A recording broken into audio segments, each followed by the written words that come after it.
Su jumis tiem, kas tiki. Dabar padarysime 3 variantus.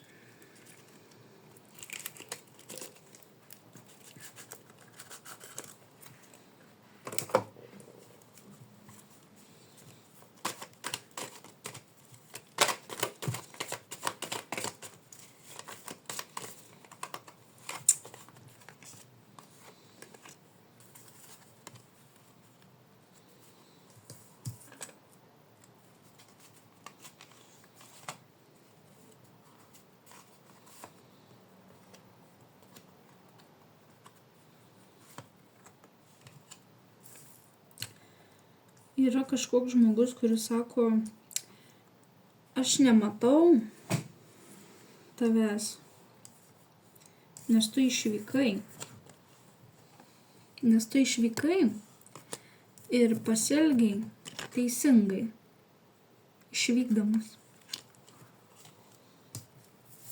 Nauja pradžia yra. Taigi, kodėl išvykote?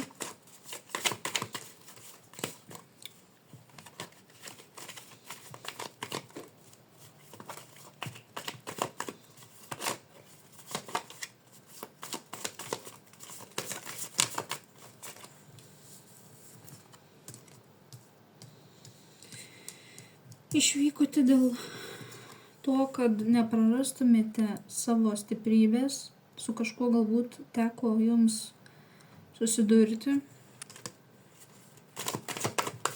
Dėl ko išvykote? Savo naštas nešate pats. Dėl ko išvykote?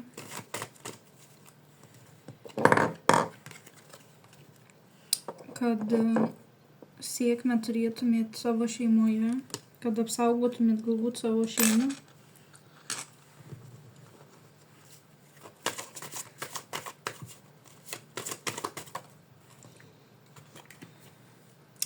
Ir kad pakeistumėt savo darbinę padėtį, galbūt dėl darbo net neišvykot.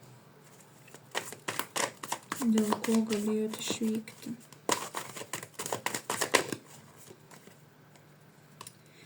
Su kažkuo tiesiog pykotės arba susipykot. Kažkas labai nerimauja dėl jūsų.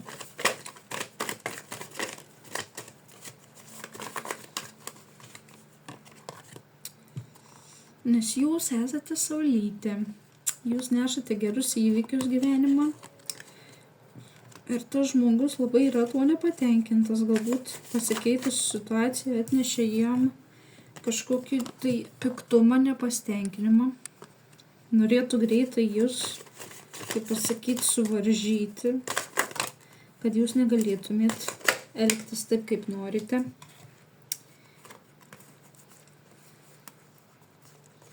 Kad neturėtumėt piniginių galbūt balanso savo gyvenime.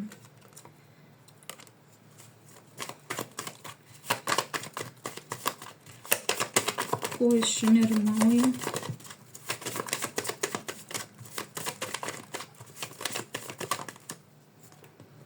Tai gali būti praeities žmogus. Praeities žmogus galbūt jisai galvoja, kad su jumis buvo gerai ir čia viskas taip pasibaigė. Su kažkuo kalbasi, kad apie jūs galbūt nusistatymas yra kažkoks. Klausinėja apie kitus asmenis ir daug keliauja. Kodėl išvykote, galbūt ieško jūsų. Bet tai buvo nulemta jau aukštesnių jėgų, kad jūs pasitrauktumėt nuo to žmogaus, kad turėtumėt savo įrankių sėkmei. Ko jisai nerimauja, ko jis nori iš jūsų.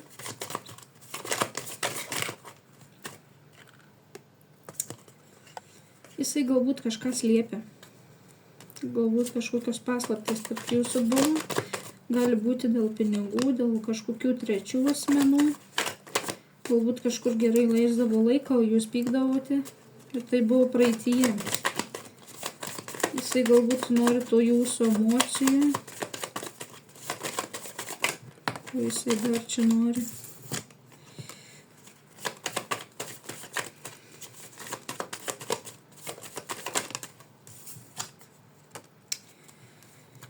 Jisai nori galbūt, kad jūs suprastumėt kažkokią tiesą, kad norėtų jūs turėti, bet viskas yra baigta. Šansas buvo duotas ir jisai jautėsi labai gerai, bet tada kilo kovos kažkokios, ar jo gyvenime, ar tarp jūsų.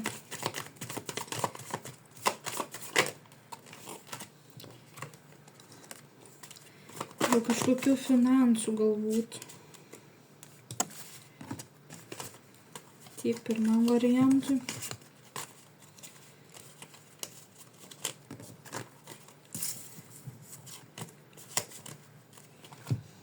Koks būtų antras variantas.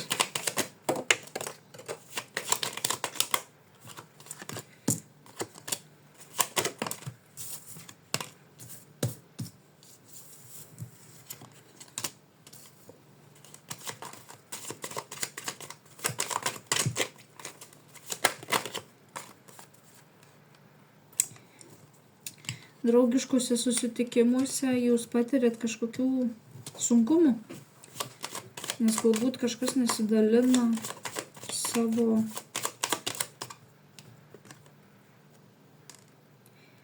galbūt kažkas nenori tiek būti prisirišęs ar ištikimas jums, kiek jūs, o jūs atsiduodate visų pajėgumu. Ilgą laiką tai vyko. Svajonėse galbūt jisai kelionės.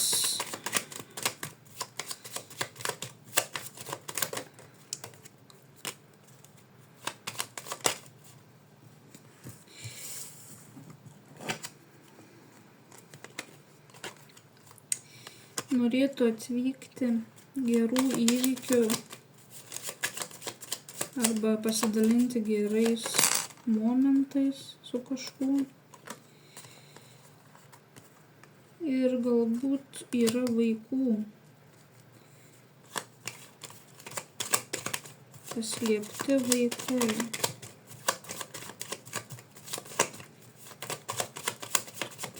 Arba nuo vaikų yra slepiama, kad nori susitikti su kažkuo.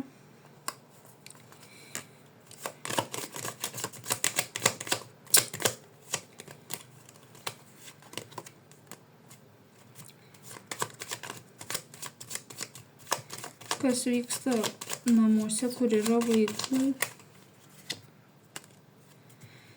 yra šeima, giminė, kažkoks stabilumas ir paslaptė su vyru dėl vaikų.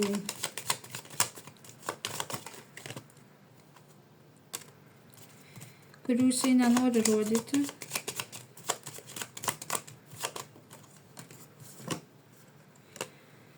Nori viską valdyti vienas.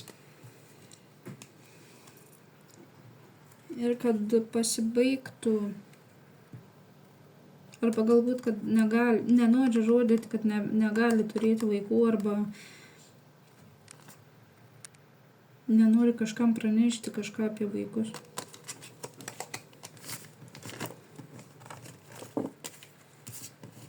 Antras variantas.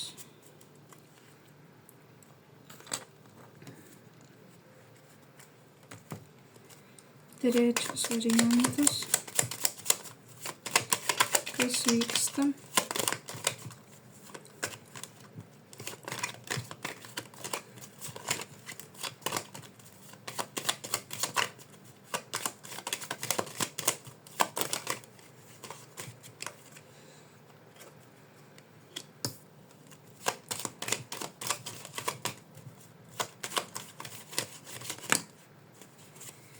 Užsibaigė kažkokie susitikimai.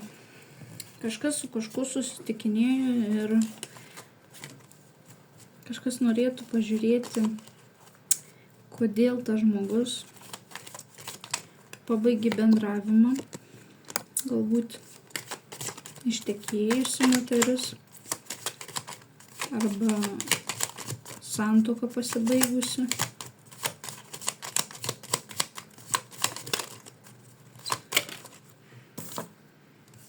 Daug netikrų žmonių buvo jūsų iliuzijose.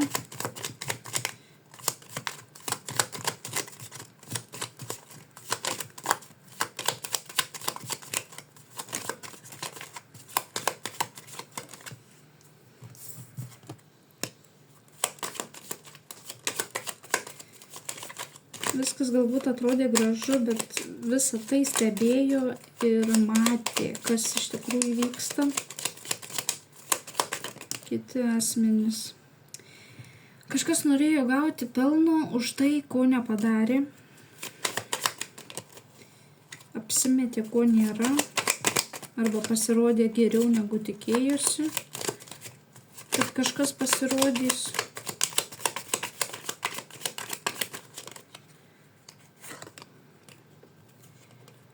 Išvykimas staigus, galvos skausmas ir ruošimasis, kam ruošiasi.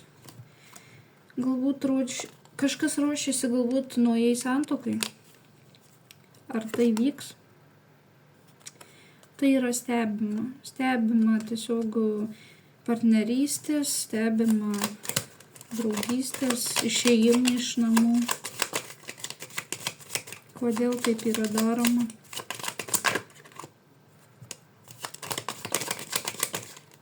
Dėl įvaizdžio galbūt. Dėl kažkokių finansinių reikalų. Galvoja gerai pasirodys, gaus daugiau pinigų ir sėkmingų žmonių įtakos veikimu kažką nuliūdins. Kad kažkas į jį atkreips dėmesį arba ją ir suras kažkokią teigiamą. Vieną nuliūdinęs gaus žmogų į savo meilės, apie meilės gyvenimą. Jeigu šitaip yra, tai